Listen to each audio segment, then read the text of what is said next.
আসসালামু আলাইকুম। এখন শুনবেন সংবাদ শিরোনাম। প্রথা ভেঙে সংসদের দক্ষিণ প্লাজায় কাল এমপি মন্ত্রীদের শপথ। আমন্ত্রণ পেয়েছেন সার্কভুক্ত দেশের পররাষ্ট্রমন্ত্রীরা। মন্ত্রী প্রতিমন্ত্রীদের জন্য প্রস্তুত রাখা হয়েছে 50টি গাড়ি।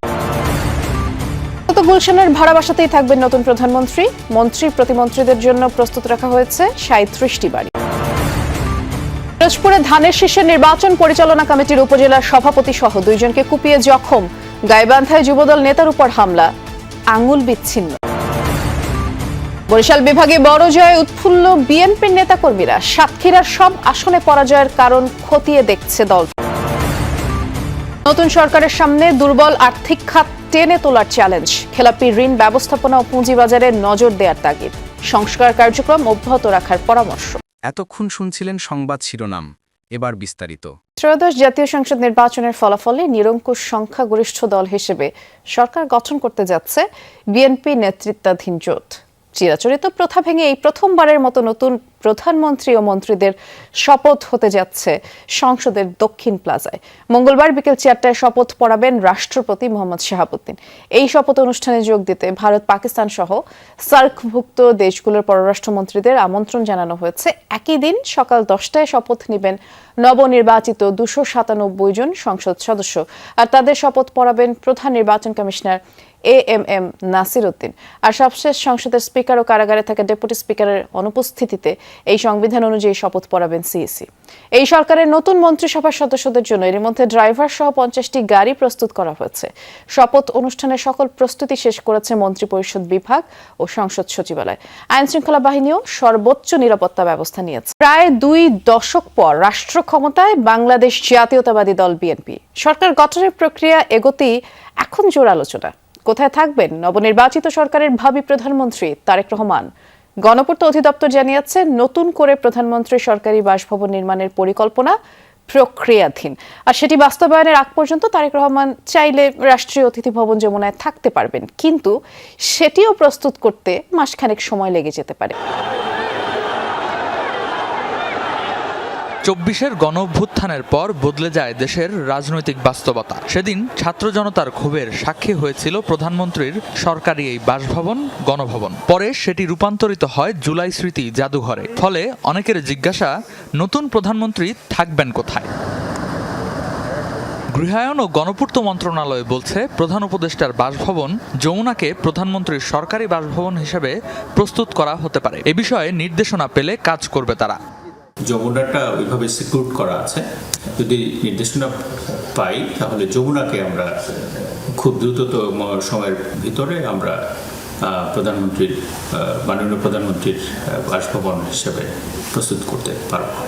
তবে শুধু যমুনা নয়, নতুন করে প্রধানমন্ত্রীর জন্য একটি আধুনিক ও স্থায়ী বাসভবন নির্মাণের পরিকল্পনাও চলছে বলে জানিয়েছে মন্ত্রণালয়।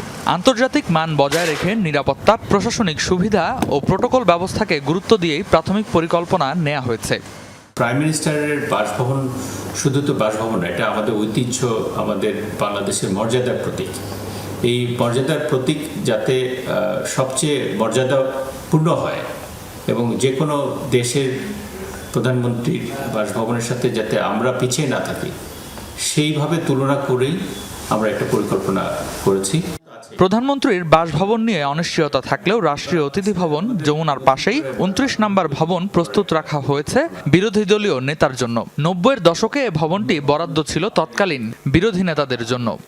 যেখানে মন্ত্রী মহোদয়রা কাজ করবেন এবং বসবাস করবেন, তাদের বাসা বাড়ি, এগুলোর সমস্ত কাজগুলোই আমাদের প্রস্তুত নেওয়া আছে।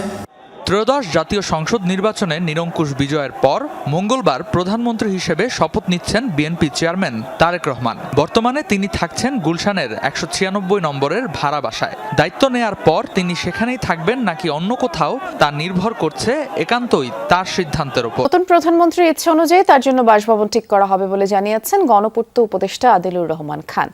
সকালে সচিবালয়ে নতুন মন্ত্রীদের বাসভবন নিয়ে ব্রিফিংয়ে তিনি জানিয়েছেন, নতুন মন্ত্রী প্রতিমন্ত্রীদের জন্য 37টি বাড়ি প্রস্তুত রাখা হয়েছে। এছাড়া স্পিকার, ডেপুটি স্পিকারের বাসভবন যমুনাও প্রস্তুত আছে। বলেন, Minto road, Bailey road, Gulshan, ধানমন্ডিতে বাড়ি প্রস্তুত আছে।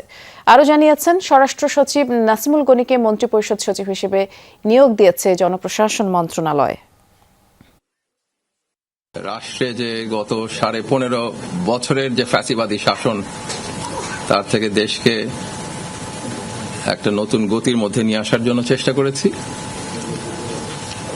জনগণের কাছে দায়বদ্ধ থাকার চেষ্টা করেছি আমাদের কাজের জন্য, এবং সেই আকাঙ্ক্ষা বাস্তবায়নের জন্য চেষ্টা করেই আমাদের সাকসেসার্স নোট রেখে যাচ্ছি 3টা মন্ত্রণালয়তেই। অন্তর্বর্তীকালীন সরকারের প্রধান উপদেষ্টা ডক্টর মোহাম্মদ ইউনূসের সঙ্গে বিদায়ী সাক্ষাৎ করেছেন সেনাবাহিনী প্রধান জেনারেল ওয়াকারুজ্জামান। তেনজিকা প্রধান উপদেষ্টার কার্যালয়ে অনুষ্ঠিত হয় এই সৌজন্য সাক্ষাৎ। তারা এই সময় পারস্পরিক শুভেচ্ছা বিনিময়, দায়িত্বকালীন বিভিন্ন বিষয়ে সংক্ষিপ্ত আলোচনা করেন। প্রধান উপদেষ্টা তার দায়িত্ব পালনকালে, বিশেষ করে জাতীয় সংসদ নির্বাচনের সময় সেনাবাহিনীর সহযোগিতার জন্য সেনাপ্রধানকে আন্তরিক ধন্যবাদ, কৃতজ্ঞতা প্রকাশ করেন। পিরোজপুরের সদরে 2 বিএনপি নেতাকে কুপিয়ে আহত করেছে দুর্বৃত্তরা। গতরাত 11টার দিকে পারেরহাট বাসস্ট্যান্ড সংলগ্ন এলাকায় ঘটনা ঘটে। আহত মহিউদ্দিন মল্লিক নাসির উপজেলা বিএনপির সাবেক সভাপতি এবং পিরোজপুর 1 আসনে ধানের শীষ প্রতীকের প্রার্থীর সদর উপজেলা নির্বাচন পরিচালনা কমিটির সভাপতি ছিলেন। আর রিয়াজউদ্দিন মল্লিক নিপু শঙ্করপাশা ইউনিয়ন বিএনপির সাধারণ সম্পাদক। আহতরা জানান 8-10টি মোটরসাইকেলে আসা দুর্বৃত্তরা তাদের উপরে হামলা চালায়, এলোপাতাড়ি কুপিয়ে পালিয়ে যায়। প্রথমে 2জনকে সদর হাসপাতালে নেওয়া হয়, উন্নত চিকিৎসার জন্য খুলনা মেডিকেলে নেওয়া হয় এবং লিখিত অভিযোগ পেলে আইনগত ব্যবস্থা নেওয়া হবে বলে পুলিশ জানিয়েছে।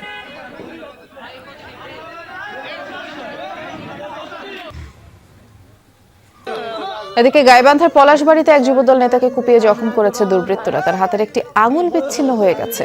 আহত কাকন মিয়া উপজেলা যুবদলের সদস্য, ইউনিয়ন যুবদলের সাংগঠনিক সম্পাদক। স্থানীয়রা জানায় গতরাতে জুন্দাহ বাজারে কাকনের উপরে হামলা চালায় কয়েকজন, এলোপাতাড়ি কুপিয়ে গুরুতর জখম করে। এ সময় আশপাশের লোকজন এগিয়ে আসার পর হামলাকারীরা পালিয়ে যায় এবং কাকনকে রংপুর মেডিকেলে ভর্তি করা হয়। এই ঘটনায় বিএনপি ও যুবদলের স্থানীয় নেতারা জামায়াত শিবিরের নেতাকর্মীদের দায়ী করেছেন, তবে জামায়াত শিবিরের নেতারা সব অভিযোগ অস্বীকার করেছেন। বরিশাল বিভাগের 21 আসনের 18টি বিএনপি জোট পেয়েছে। নির্বাচনের আগে নানা জল্পনা কল্পনা থাকলেও নির্বাচন শেষে জামায়াত ইসলামীর প্রাপ্তি মাত্র 2টি আসন, আর ইসলামী আন্দোলন একমাত্র আসনটি পেয়েছে দক্ষিণাঞ্চল থেকে। বিএনপি মনে করে নির্বাচনের আগে দলের চেয়ারম্যানের বরিশাল সফর ভোটারদের মাঝে ইতিবাচক প্রভাব ফেলেছে। বিস্তারিত জানাচ্ছেন সহকর্মী কাউসার হোসেন।